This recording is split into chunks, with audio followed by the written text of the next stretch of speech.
بسم اللہ الرحمن الرحیم۔ بعض قدرتی آفات و حوادث کی وجہ سے مکلف پر ایک نماز واجب ہو جاتی ہے جسے نماز آیات کہتے ہیں۔ تو سوال یہ ہے کہ نماز آیات کن موارد میں واجب ہوتی ہے؟ جواب میں آیت اللہ سیستانی فرماتے ہیں نماز آیات 3 موارد میں واجب ہوتی ہے۔ پہلا یہ کہ سورج گرہن،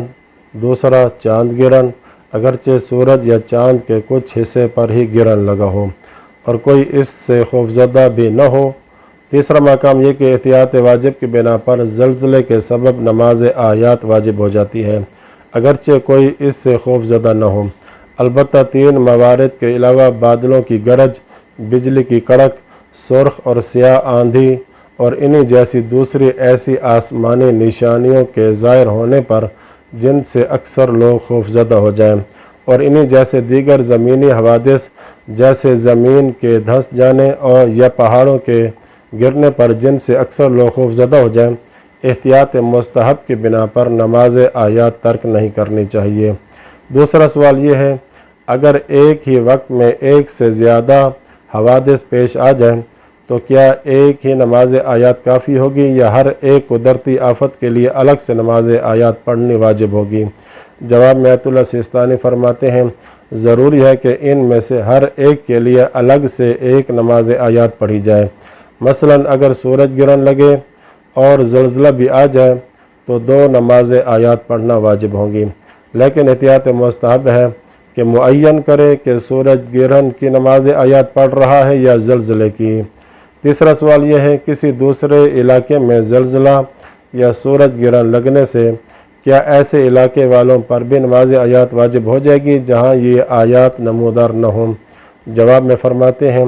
وہ آفات جن کے سبب نماز آیات واجب ہوتی ہے جس جگہ پیش آئیں اور جہاں لوگوں کو وہ محسوس ہوں صرف اسی جگہ کے افراد پر نماز آیات واجب ہوگی،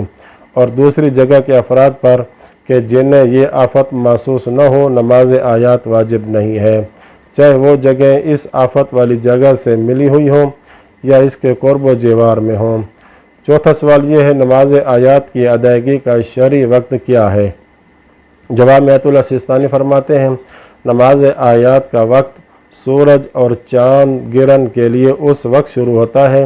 جب سورج اور چاند گرہن لگنا شروع ہو، اور جب تک سورج یا چاند اپنی اصلی حالت پر نہ لوٹائیں تب تک باقی رہتا ہے۔ اگرچہ بہتر یہ ہے کہ نماز آیات کے پڑھنے میں اتنی تاخیر نہ کی جائے کہ سورج یا چاند گرہن ختم ہونا شروع ہو جائے، البتہ نماز آیات کو تمام کرنے میں سورج یا چاند گرہن کے ختم ہونے تک تاخیر کی جا سکتی ہے۔ لہٰذا انسان نماز آیات کو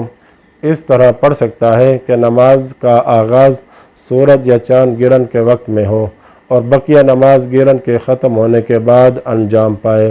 اور اگر مکلف نماز آیات پڑھنے میں اتنی تاخیر کرے کہ سورج یا چاند گرہن ختم ہونے لگے تو بھی وہ ادا کی نیت کر سکتا ہے، لیکن پورا گرہن ختم ہونے کے بعد نماز قضا ہو جائے گی اور ضروری ہوگا کہ قضا کی نیت سے بجا لائی جائے۔ پانچواں سوال یہ ہے زلزلہ کے جس کا وقت عام طور پر مختصر ہوتا ہے اس کے نماز آیات کس وقت پڑھی جائے؟ جواب میں فرماتے ہیں سورج اور چاند گرہن کے علاوہ جب زلزلہ، بادلوں کی گرج، بجلی کی کڑک اور انہی جیسے حوادث پیش آئیں اور انسان احتیاط کرنا چاہتا ہو جو کہ زلزلے میں احتیاط واجب کی بنا پر ہے اور بقیہ حوادث میں مستحب ہے، تو اگر وقت وسیع ہو تو ضروری نہیں ہے کہ فوراً نماز آیات پڑھے، اور اگر وقت تنگ ہو جیسے زلزلے کے متعدد موارد میں ہوتا ہے تو لازم ہے کہ فوراً نماز آیات اس طرح سے پڑھے کہ عرف میں تاخیر شمار نہ ہو، اور اگر نماز پڑھنے میں اتنی تاخیر کرے کہ اس آفت سے متصل زمانہ گزر جائے تو اس پر نماز آیات پڑھنا واجب نہیں رہتا اگرچہ وہ گناہ گار ہوا ہے، لیکن احتیاط مستحب ہے کہ بعد میں ادا اور قضا کی نیت کے بغیر بجا لائی جائے۔ اور آخری بات یہ کہ اگر سورج یا چاند گرہن کا وقت 1 رکعت یا اس سے بھی کم مقدار پڑھنے جتنا ہو تو ضروری ہے کہ انسان ادا کی نیت سے نماز آیات بجا لائے، اور اسی طرح اگر گرہن کا وقت زیادہ ہو لیکن مکلف نماز آیات نہ پڑھے یہاں تک کہ گرہن ختم ہونے میں 1 رکعت یا اس سے کم پڑھنے کا وقت رہ جائے تو اس صورت میں بھی ضروری ہے کہ نماز آیات ادا ہی کی نیت سے پڑھی جائے۔ اور دوسری بات یہ کہ جس پر متعدد نماز آیات واجب ہوں تو ان کی قضا پڑھتے وقت اس کے لیے ضروری نہیں ہے کہ معین کرے کہ میں فلاں والے گرن کی قضا بجا لا رہا ہوں۔ وصلی اللہ علی محمد و اہل بیتہ الطاہرین۔